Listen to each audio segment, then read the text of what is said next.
to immediately avoid all port facilities where Iranian naval forces are operating. CENTCOM said the Iranian regime is conducting military operations at civilian ports. Under international law, civilian ports used for military purposes lose protected status and become legitimate military targets.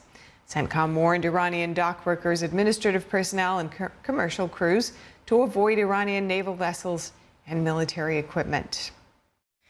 The U.S. military confirming that Iranian missile and drone attacks dropped sharply since the opening phase of the joint U.S.-Israeli strikes. Here's CENTCOM Commander Brad Cooper in a video message this morning. To date, we have struck more than 5,500 targets inside Iran, including more than 60 ships, using a variety of precision weapon systems. Just yesterday, we had strike waves nearly every hour from different locations and directions going into Iran. We also took out the last of 4 Soleimani-class warships. That's an entire class of Iranian ships now out of the fight. I'd characterize our strikes as being unpredictable, dynamic, and decisive. Since the first 24 hours of this campaign, Iranian ballistic missile and drone attacks have dropped drastically. But it's worth pointing out that Iranian forces continue to deliberately target innocent civilians in Gulf countries while hiding behind their own people as they launch attacks from highly populated cities in Iran. Of course, forces executing Operation Epic Fury aren't just defending against Iranian threats. We are methodically dismantling them by hitting Iranian missiles and drones, as we also strike their defense industrial base. Just last night, our bomber force hit a large ballistic missile manufacturing facility, as an example.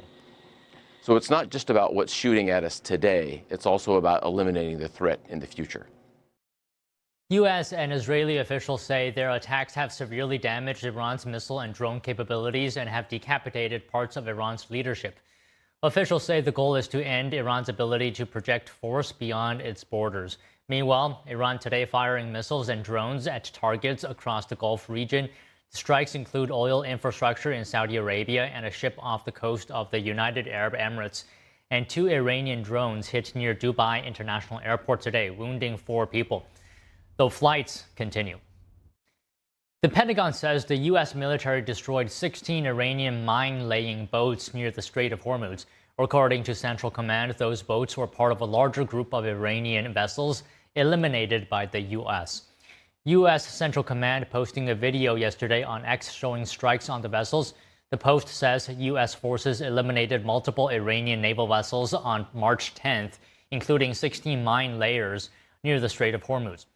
Nearly 1/5 of the world's oil travels through the Strait of Hormuz. In a post on Truth Social earlier, President Trump warns that any mines laid in the strait by Iran must be removed immediately, threatening military consequences if Tehran fails to comply.